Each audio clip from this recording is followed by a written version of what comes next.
So to keep us going on with this global mindset, now we're going to hear about a global research project that the Center for Cooperative Media has undertaken, led by Sarah Stonbely and Heather Bryant, which is examining how journalists and civil society organizations work together around the world and how we could ethically continue to work together. And OCCRP, I know, has been very active in their research. So with that, I'd like to turn it over to Sarah and Heather. The stage is yours. Great, thank you, Stephanie. I'm really thrilled that we could follow that panel because not only are they doing such amazing work, but it's also very relevant to the research that Heather and I are leading, which we'll discuss shortly. But first, let me just briefly introduce myself. My name is Sarah Stonbely. I am the research director at the Center for Cooperative Media. I, along with our team, devise and implement the research agenda, which supports the center's mission of growing and strengthening journalism and collaborative journalism. The collaborative journalism research at the center began in 2015 when I started the project, but we published the paper comparing models of collaborative journalism in 2017. And the project that we're doing now builds on that by looking at a subset of collaborative journalism, which is collaboration between civil society organizations and journalism organizations, which I'll discuss more briefly. But first, I want to turn it over to Heather, my co-author, to introduce herself. Hi, so glad to be here. I absolutely love this summit, so I'm really excited that this is happening. My name is Heather Bryant. I work with the Center for Cooperative Media on various projects around collaboration, guides, documenting projects. I've been studying and documenting and advising on collaboration for, I think, about the past 5 years now. And I also work with NewsCatalyst around news organization sustainability. So I'm excited about this project because it's a nice intersection of all of these things. Yeah, great. Thanks, Heather. And thanks for being my co-author, because I probably really would not be able to do it without you. Heather is like the best wing person to have ever. Collaboration about collaboration, right? Anything and everything, really. So I'll just give a brief overview of the project, and then we'll sort of get into some of the things that we've learned so far.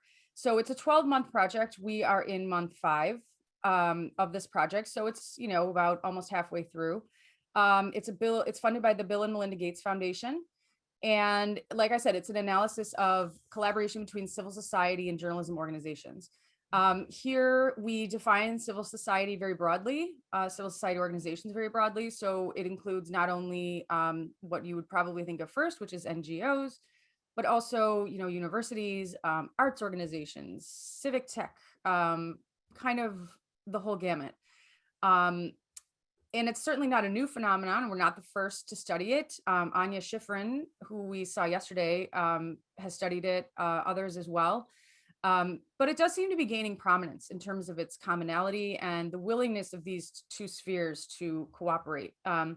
So we're going to talk about, that's really what the project is focusing on, kind of looking at best practices, looking at tension points, trying to get an idea of really the structure that these projects take.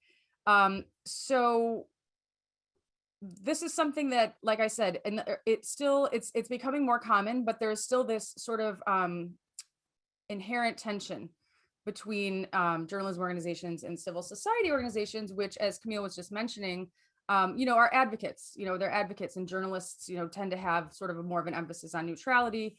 Until recently, when a lot of journalism organizations are not as concerned about that, but a lot still are. So that's been, that's sort of one of the tension points that we've been seeing. At the same time, civil society organizations are increasingly sort of performing journalistic functions themselves. They're often bringing journalists in-house, and they are recognizing that with the platforms that the internet and social media provide, they can become their own information purveyors, right? They don't need journalists in the same way that they used to. So that's creating another interesting dynamic between these two fields. At the same time, also journalism, as we've been hearing, resources have become more scarce. So a lot of times, journalism organizations that used to have someone in a country might not anymore. So now they're looking to the advocacy organizations who have people on the ground. And that's another symbiotic feature of these collaborations. Else did I want to say about that? So one of the main hypotheses is that by collaborating, civil society organizations and journalism organizations can increase issue salience, right? A lot of the things about journalistic collaboration in general apply here. So if you have more organizations you have participating, the greater the reach, the greater number of different audiences you can reach. And we're seeing that in these types of collaborations as well. Accountability journalism, investigative journalism is really where we see these types of collaborations really taking root. And the impact piece is also so important, as Camille was just saying, because you have often journalists uncovering corruption, advocates, wanting to call out corruption, and these two streams coming together really does increase issue salience and make it less likely that the corrupt will not pay a price, as we just heard, which was so awesome. Finally, I want to be clear that when we're talking about in our research on these types of collaborations, we're not just looking at them through rose-colored glasses. There are, of course, again, as Camille just said, like there do need to be guardrails, and they're not the same. I don't think anyone thinks that journalists should become advocates or advocates should become journalists. Like they have very specific functions that are very important. And so one of the things that we're trying to talk to people. We've had some really great interviews, which Heather will discuss, but we've been trying to talk to people too who are taking like a more critical eye, so asking, where does the money come from? What do you do when you have a collaboration between a journalism organization and an advocate and there's a power imbalance, those types of questions. So we're definitely thinking about those as well. So with that, I'm going to hand it over to Heather, who's going to talk about what we've done so far. Yeah, so we're a number of months into this, and we really started from the perspective of like, let's get a handle on what is going on out there. So our initial field scan led by Samir Padania identified more than 100 collaborations like this going on around the world. And Sarah's going to dig into some of the numbers a little bit more. And one of the challenges around doing this, identifying collaborations, is the way that people speak about doing partnerships. It varies quite widely. And we found a number of these projects because we talked to someone about a different project and they're like, oh, well, this one also is another thing. And then we would be sent in another direction and learn about other things going on that hadn't quite turned up. So it's been an interesting kind of game of whack-a-mole, chasing all of these projects down to find out about them and how they function. And all of the data that we're collecting has formed the basis of our database of civil society and journalism collaborations. And we're tracking the projects specifically, the organizations that are involved, all of the people who are involved, and as much of the metadata around all of that as we can find, the topics of coverage, the language that they're publishing in, trying to get a handle on all of the distribution that they're doing, and just really get a sense of the scope and the extent of these projects. As we've been identifying them, we've conducted about, I think, 17 preliminary interviews, about half with journalists who are doing these types of projects and half with folks who are coming from the civil society organizations. And this has been, all around the world, these people are located, trying to just really understand the work and guide our outreach to additional projects. And this has been really key for forming the questions that are part of the survey that we're going to be doing in a more structured manner to gather even more information about these projects. We want to understand the organizational makeup of these projects. We want to understand how they're formed, the kinds of goals that they're, kind of creating together as they set out to work together, understanding the topics that they're trying to do, the kinds of journalism they're doing. Is it explanatory? Is it investigative? Is it accountability? Is it more visual journalism to explore like complex data?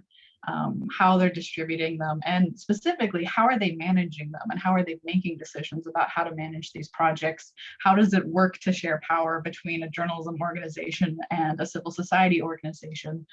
Their approach to identifying impact, measuring impact, and then the outcomes, not just for the content that they're pursuing, but also for the organizations. One thing that we were curious about is like, do the civil society organizations and the journalism organizations see an impact for them as an organization as a result of participating in these projects? So it's really quite exciting, the amount of things that we're hoping to learn from everybody involved. And Sarah has some more specific numbers just about everything that we've identified so far. Yeah, exactly. So yeah, thanks, Heather. So as Heather said, we started with a field scan, and this field scan, our mandate from the Gates Foundation was to look globally around the world, at to find as many of this type of collaboration as we can. Because really as we said, like to identify the structure, it's ideal to look at as many as you can. The challenge is that no one has the total X, like no one knows the total number of these types of collaborations that exist. So even with very painstaking methods that which Samir, again, very painstakingly documented, starting with funders and contacts and lists of nonprofits. I mean, he just had many lists that he went through, websites, but it's really like a rabbit hole once you start going down these. Especially like OCCRP, which has like hundreds of chapters, and you go to each chapter's website and then you find more contacts from them, and then you go to their websites and they list projects, and then they're partnering with different, it's just really like, it seems never ending. And so the 103 projects that we've identified, I'm happy with, but I know there are more. I mean, we come across new ones every day.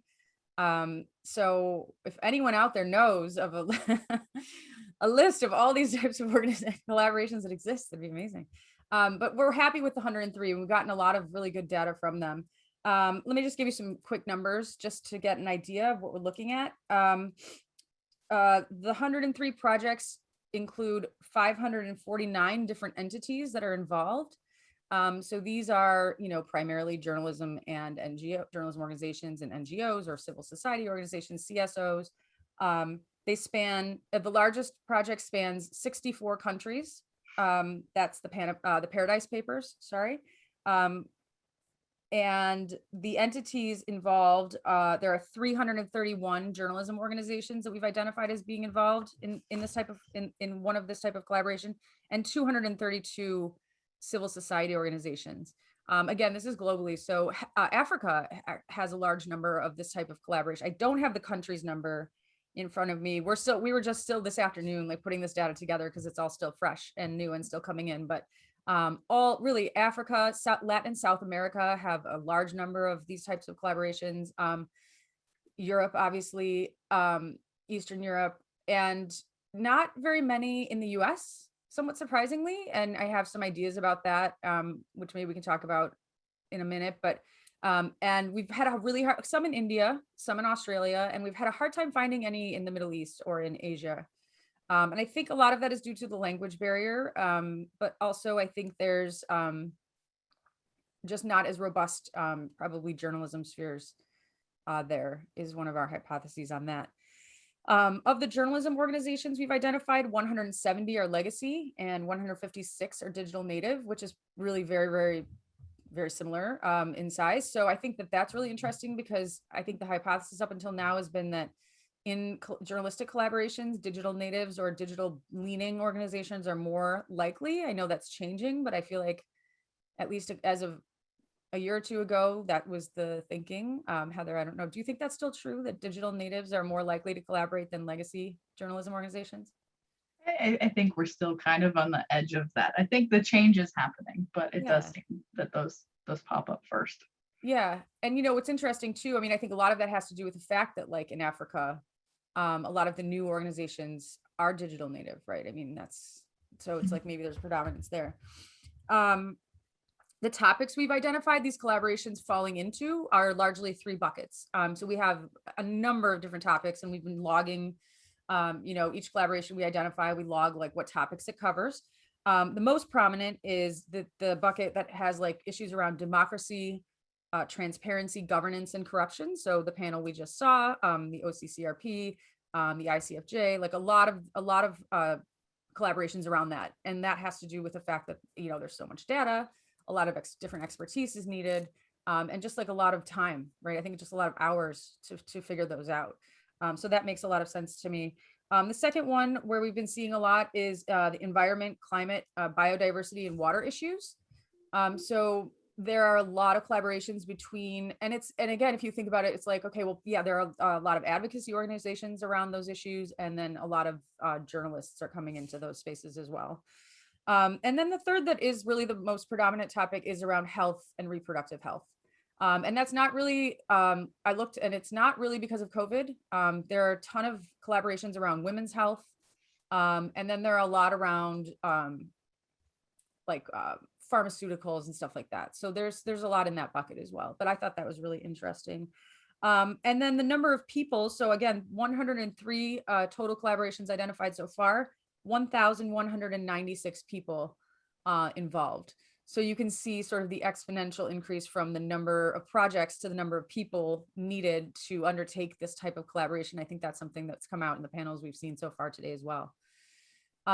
We want to leave time for Q&A, but Heather and I are going to now discuss some of the themes. We've also, I think Heather said we've also conducted like 17 or 18 interviews so far with people who we've identified. So again, like snowball sampling, you know, you talk to one person and then they tell you, oh, you really need to speak to this person, you need to speak to this person. So we've had some really fantastic interviews so far. And we've identified some themes that have come out that we're really excited to explore in the final paper. Yeah, absolutely. And I think they really reflect, you know, the topics so far that have kind of been the bulk of it, but really hearing a lot about collaborations based on making sure there's access to people with subject matter expertise. And this particularly comes up with like the environmental, the climate, anything really science related or things that are very technical. Those are coming up a lot for those types of projects where they're requiring people to be able to do that kind of work and to make sense of data.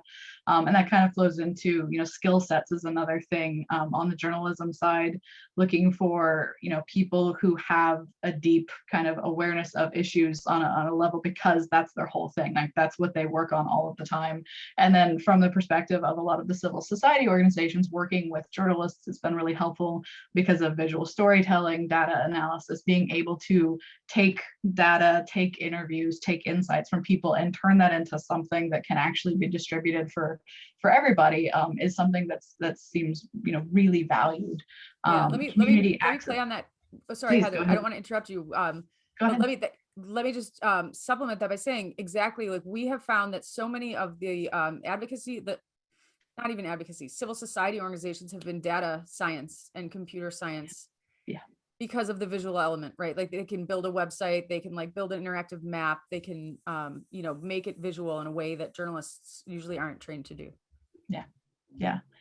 And then the great piece that kind of fills that in then is like turning that into a story, turning that into a narrative is a really great skill set that journalists can bring into that. It's not enough anymore to just have like a data portal that just shares all of your numbers. There has to be something with that brings people in. And there were a number of collaborations who talked about like that's been one of the big benefits of this partnership is they have data, they have insight, they have research, but what they can do beyond that with journalists is a bit more. And from the perspective of like journalists, and we've all seen this, right? And this is a reflection of the retraction of news organizations, not just here, but around the world, is access to communities looks a lot different than it used to. Newsrooms aren't everywhere. And they don't have relationships. They don't have trust built in many cases. And a lot of these CSOs are there and they are doing things with communities and they do have access to communities that are relevant for a lot of these stories. And so these collaborations become an opportunity to do journalism in places like that and make sure that the journalism is actually useful for those places. And then the reach and distribution is also a big part of it. And I think everybody, you know, on the CSO side and also on the journalism side, they all want to see the work that's being done reach the communities that need the information, to reach the stakeholders who actually have a role to play in whatever the issue is, and to reach people who might support their work. And it's mutually beneficial to be amplifying each other. Yeah, you reminded me of, we had a couple really good interviews with people from the World Justice Project. Yeah. And they do an annual survey in Mexico of governance indicator, I think it is, something like that. And they do an amazing amount of work. They go door to door, they do surveys, they do focus groups to gather this data every year about Mexico specifically. And what they realized after a couple of years is that, you know, they were publishing it through their website. I think they were printing out some print editions. And they realized that it just wasn't having the impact that they wanted. It wasn't reaching people the way they wanted it to, you know, not only decision makers and people in power, but also like day-to-day people, you know, who can use this information as well. So they partnered with a journalistic organization called Animal Politico, and who are like amazing storytellers, amazing with visual graphics. They made a bunch of YouTube videos, English, Spanish, and using, and we saw, this reminds me yesterday that we saw a couple not manga, but there was some group, some panel presented yesterday that had also but just all sorts of different visual ways of representing the data that they had gathered. And the impact was huge after that. So that's exactly the kind of thing where graphic novel. Thank you, Joe. And so that's exactly the type of thing where it's like the advocacy organization, the NGOs is out doing the work, doing the amazing work. And then they partner with a journalistic organization that can then take that out and publicize it in a way that has such a greater impact. Yeah. I mean, I think for all of the things that everybody's still trying to figure out on what it looks like to do these partnerships together. And there is a lot to figure out when you have organizations coming from these different backgrounds. I mean, there are a lot of journalists who are frustrated that they can do a story and that story is published and then there's no follow-up. And from CSO's perspectives, there's a story, maybe an accountability project, but then there's no follow-up. And these collaborations seem like a path forward to digging into things more in depth rather than a story that's done and that's it, because you have organizations that can contribute their respective skill sets, and then you also have people who are invested in the topic and entrenched in the communities as well to see it through, and I think that's really interesting. One of the things that I wanted to mention, I think just came up in the Q&A, is about trust.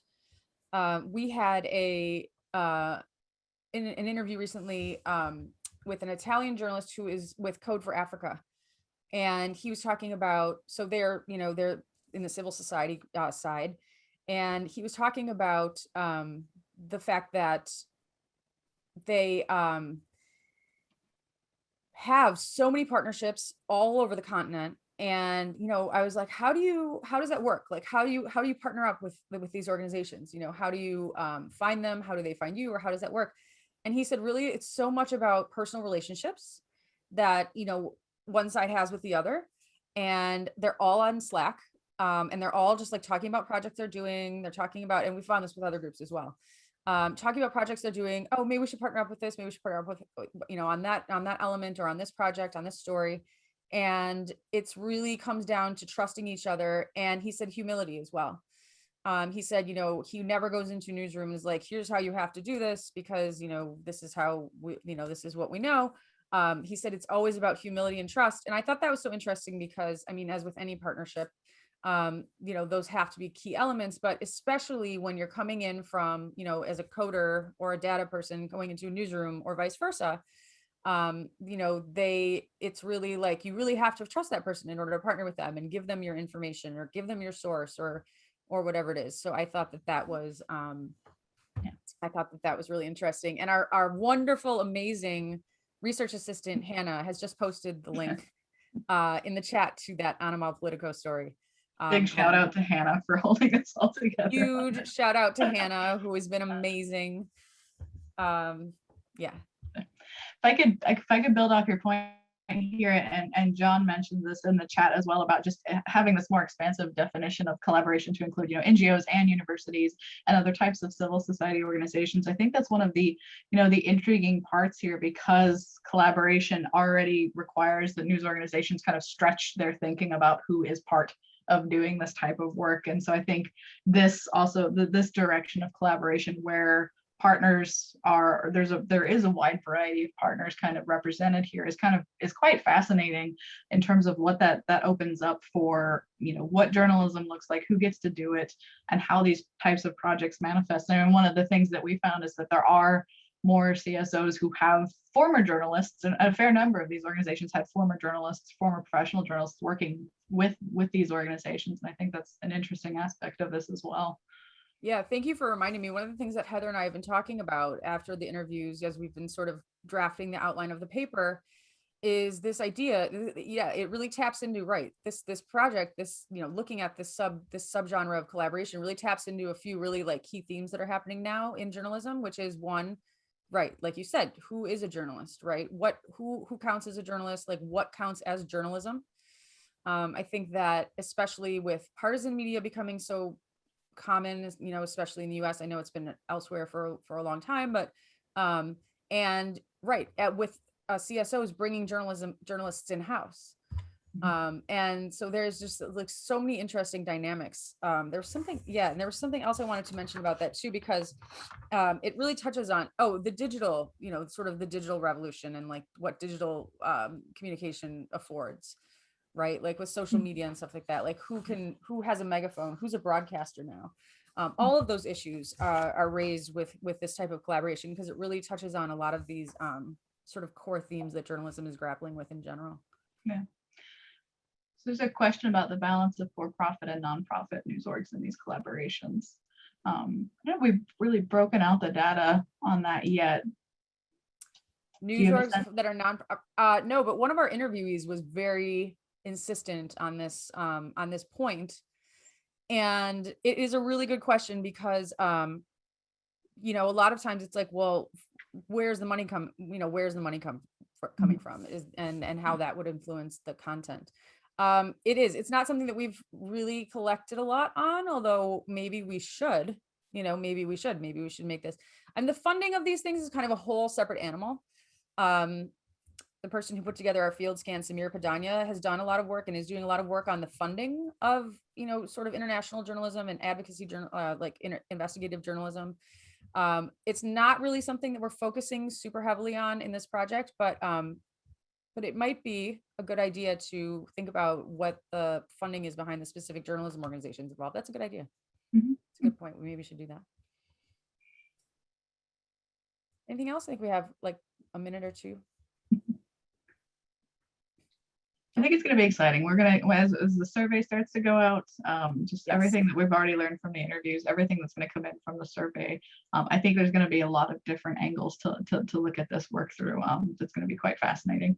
Yes, I agree. So we're sending out a survey that is going to be, it's a little bit broader in scope than the interviews, obviously, but it's going out to about 700 people. If any of you get it, who are watching this webinar, please fill it out.